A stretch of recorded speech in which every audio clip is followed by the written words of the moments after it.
Good morning, good morning, good morning. It's Aractus here, and I thought I'd have a look at Puzzle 40 in the Cracking the Cryptic app. It's a puzzle by Sam Cappleman-Lynes, and I solved this puzzle yesterday using an interesting technique that I'll take you through in a moment. The first time I had a go at this puzzle, I had absolutely no idea what I was doing. I started by filling in Snyder notation, spent about 40, maybe even 45 minutes doing that, and didn't even get a digit. So I abandoned that attempt and came back to it fresh, and saw I could use a different technique, and I made progress right away and had no problems. So I'm going to take you through the technique that I used. It's different to the technique that is suggested in the app by either Sam or Simon, I suppose. So I will show you all the hints. If you want to have a go yourself, make sure you pause the video now, write it down on a piece of paper, or you can use their web app. I'll link to a blankish Sudoku. You can just fill in the digits and use the web app, go from there. If you like, definitely have an attempt to solve this puzzle and see how you go before you watch the solve. Okay, so without further ado, I'll show you what the hints tell you to do. And we're not going to use this technique at all in solving this. So in rows 3, 4, 6 and 7, the number 7 can only appear in the same 4 columns. That's a jellyfish, okay. Same with the 8s, okay. Same with the 9s. Now a combination of those hints means cell 1 can only be a 5. Fill in some 4s and 5s, and then this cell can only be a 2, and then this cell can only be a 3. And that's it. Those are all your hints. Okay, so there's actually 2 ways you can spot jellyfishes on these rows and columns. You can use the column jellyfishes. That's actually a little bit more helpful. I'll show you in a minute, but they're talking about the rows. Okay, so here you've got 4 rows with exactly 4 given digits in 4 columns, and they don't include the 7, 8 or 9, and the 7, 8 or 9 sees 1 spot in each of these group of rows, and that will leave you with a jellyfish. I'll show you with the 7s. So this would be the 7 jellyfish on the rows. Okay, and that means there are no more 7s in these columns. So that can't be a 7, that can't be a 7, that can't be 7, that can't be 7, and so on. You know, these can't be 7. Now, you can actually use the same technique, but with the columns, because the columns also are restricted to 4 locations without a 7, an 8 or 9. And that would mean that the column jellyfish would look like this. And actually, you know, the combination of these 2 jellyfishes is everywhere where you can actually place a 7. So I'll fill in where the 7s can go. There we go. And then I'll show you the 8s and the 9s again, but just on the columns instead of the rows, because we can do them together that way. Now, yes, I know that there's a bit of overlap here. That can't be an 8 and that can't be a 9, but besides that, the 8 and 9 jellyfishes are practically identical. So if we fill them in together,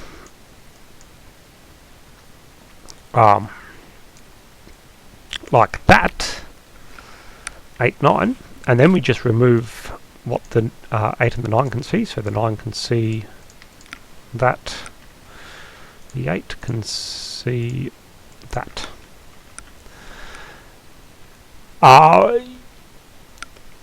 Now, honestly, this notation is a fucking mess. I'm sorry, but like, how anyone is meant to keep track of their progress with notation like this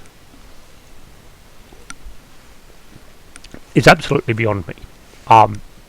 You can't do it with the colours, because this app only gives you 3 colour options, and there's just no way that you're going to be able to keep track of everything going on with colours alone, so you have to use some kind of notation to keep track of where the 7, 8s and 9s can go, which means sacrificing a Snyder notation and, you know, going in this direction. Anyway, after you've filled in all this, you look at this cell and you say, what number can go here? Can't be a 7, 8 or 9. Can't be 1, 2, 3, 4 or 6. So the only number that can go there is a 5. And then you start making progress from there. Now, I'll show you how I solved it. What now again, this was the second attempt. The first attempt went nowhere. I abandoned it. So the second attempt, I remembered the, well, I don't know what you call it, Supersquare technique, I suppose. So here's our Super Sudoku square. We'll colour that in.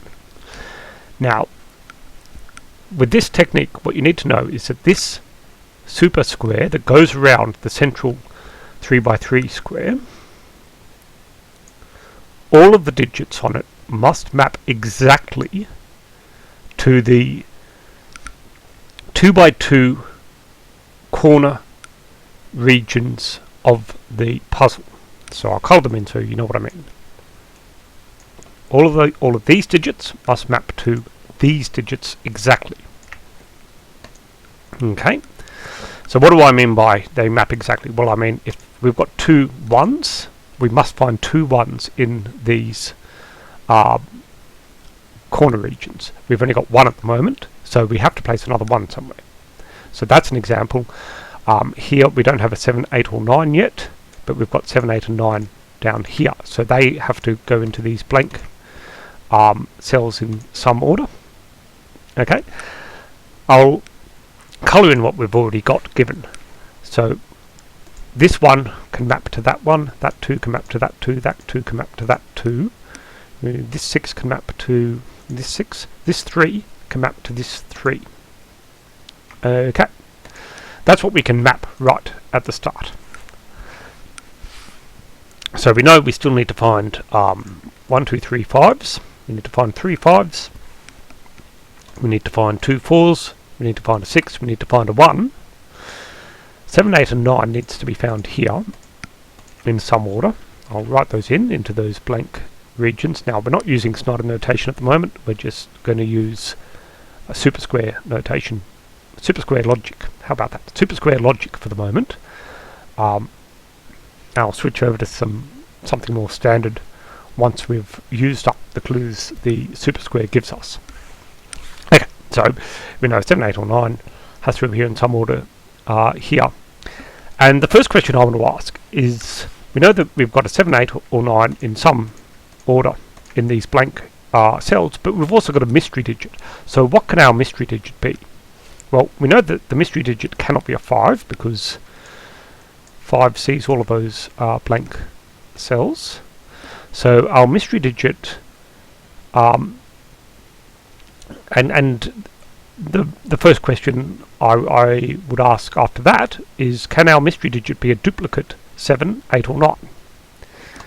And the answer is no, because of the restrictions we've got in the centre 3x3 region. Whenever we place a 7, an 8 or a 9 in any of these locations, it will rule out there being a second 7, 8 or 9 in another location by the normal rules of Sudoku. I'll show you what I mean.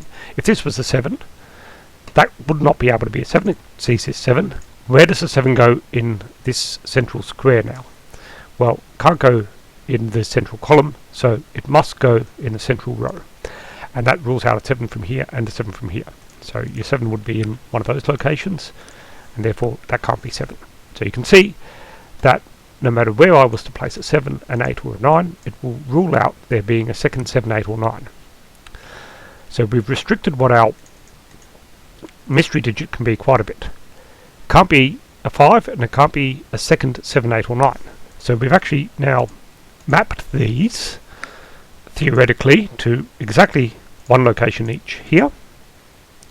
And we know we've got a mystery digit that we need to find, and that mystery digit can either be a 1, a 2, a 3, a 4 or a 6. So we'll write those in. This could be 4 or 6. Let's see, that could be 1, 2. This could be 2, 3. that could be 3, 6. I think that's right. So our mystery digit must be either a 1, a 2, a 3, a 4, or a 6 in one of these locations, and then the 7, 8, or 9. 7, 8, and 9 fills in the rest of it. So let's write in where the rest of these given digits go now. You can see we need to place 3 5s, and this 5 sees this 2 by 2 block. So all of the other 2 by 2 blocks here must each contain exactly 1 5. That's quite helpful. Quite a useful restriction. We've got 2 4s, so we have to find 2 4s in these regions as well. We can't have a 4 there, obviously. By the rules of Sudoku, with this 4 and that 4 looking into this box, box number 7, we must find one of our 2 4s here, and the second one could either be in this 2 by 2 block or this 2 by 2 block.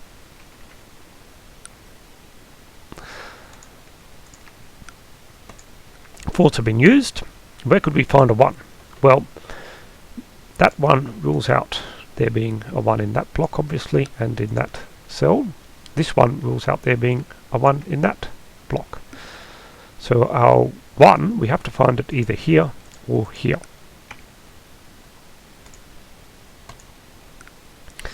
And finally, we need to place another 6. Where could we place our second 6?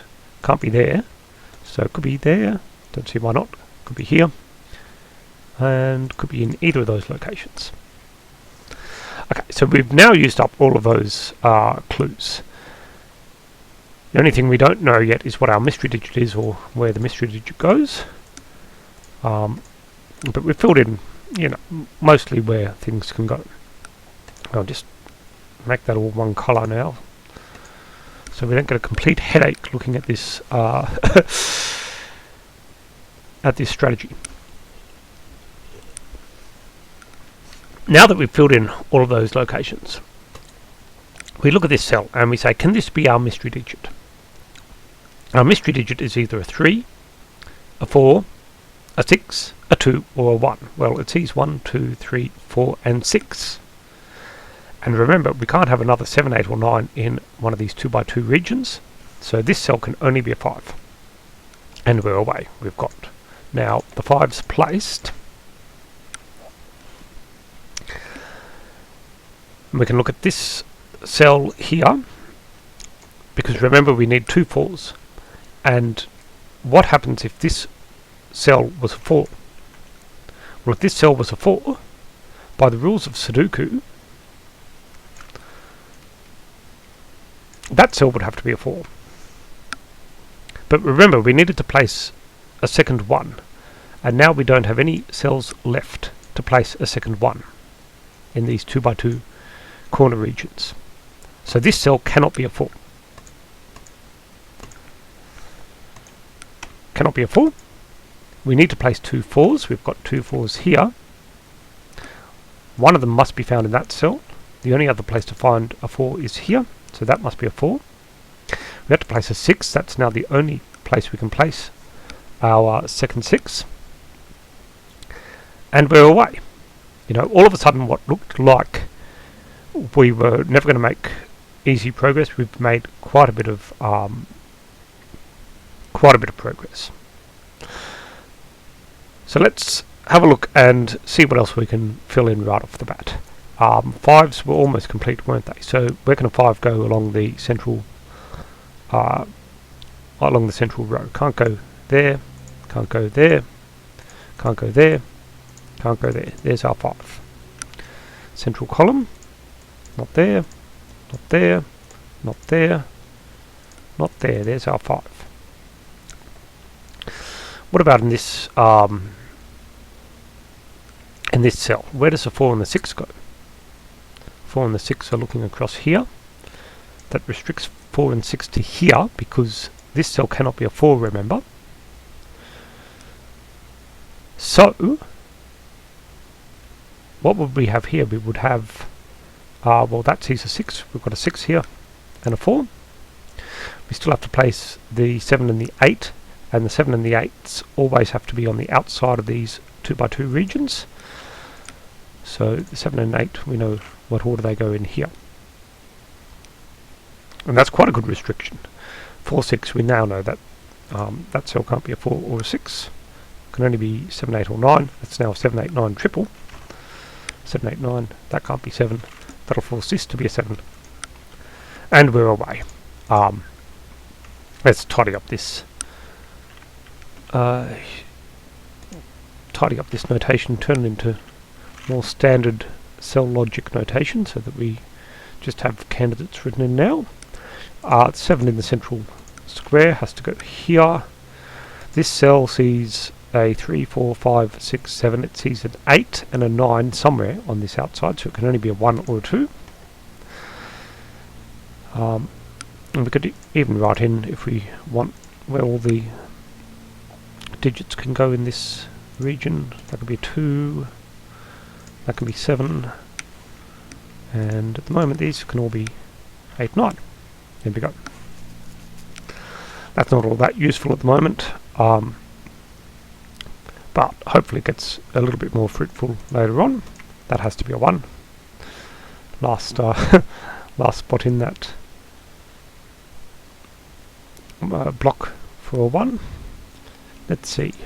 1 has to go here. Where does a 9 go? That's a naked single. 1, 2, 3, 4, 5, 6, 7, 8, 9.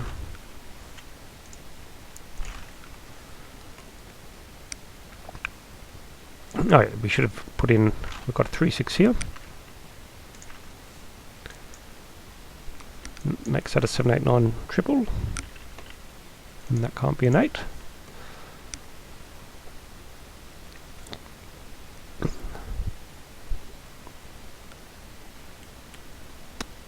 And that 4 tells us that our 4 is now here.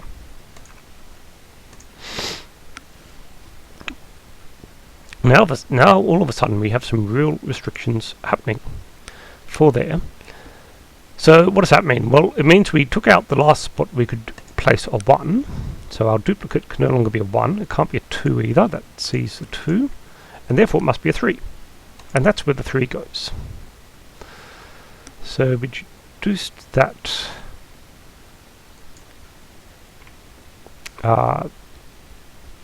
correctly. 8 and 9 is now a pair here, see? So that can't be an 8 and that can't be a 9. If 8 and 9 are a pair, this must be an 8, 9 pair as well. 7, 8, 9, what are we looking for? 1, 2, 4, and 6. 1, 2, 4, 6. Yes. Let's see, that could be 1, 2. So this would then be a 4, 6 pair.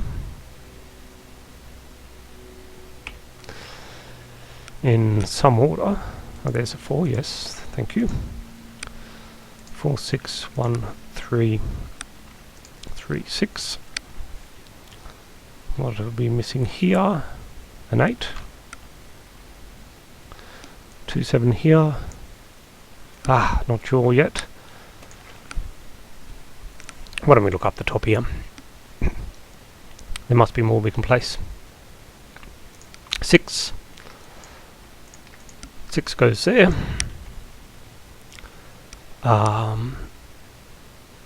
3.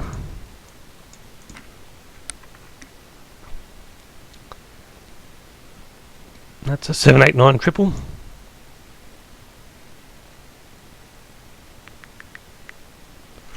Yeah, not sure yet. That's an interesting one there. 4.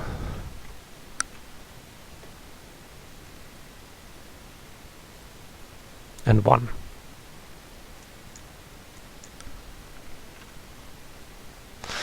So So we know one of those is now a 1, one of these is a 2. So we've got a 1, 2, 7 triple there. 8, 9. What can this number be? 3, I suppose. Is that right? It's the last number left. Oh yeah. We placed a 3 here, which told us our mystery digit was a 3, but we forgot to place a 3 in the box. In the 2x2 box. So this logic has now been completely used. And how helpful it was in helping us to get started on this puzzle and make some real meaningful progress. There's the 8 resolving the 8-9 pair there. That's a 7-9 pair, making that an 8. And this a naked single, a 2. Let's see, 2s are looking across here. And 1.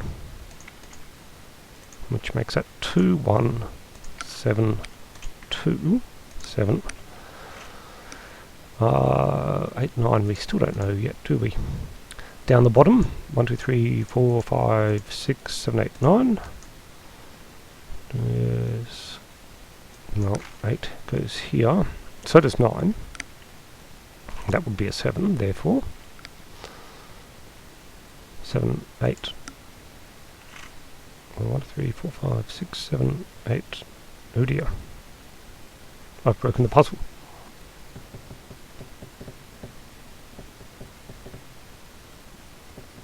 No, I haven't. That's a 9. That's an 8. That's a 7. I beg your pardon. Already placed a 9 up there. That's an 8. 8, 7 pair. We need 1 and 2 at the bottom here. 1 there. 7, 9 left to place here. 7, 9, 9, 8. 7, 8, 8, 9. Let's see, 7, 9, 9 and 8. There we go. So that's a way to solve the puzzle using that Supersquare technique. Very, very helpful technique. I have proved it to myself that the logic works before, but I'm not even going to try to explain it. It's just all you need to remember is that it does work, and with a puzzle like that it is incredibly helpful logic, and as you can see it allows you to solve the puzzle without touching any of those jellyfishes, even though you could solve it that way and using much cleaner, nicer notation as well. Alright, have a great day, and I'll catch you later.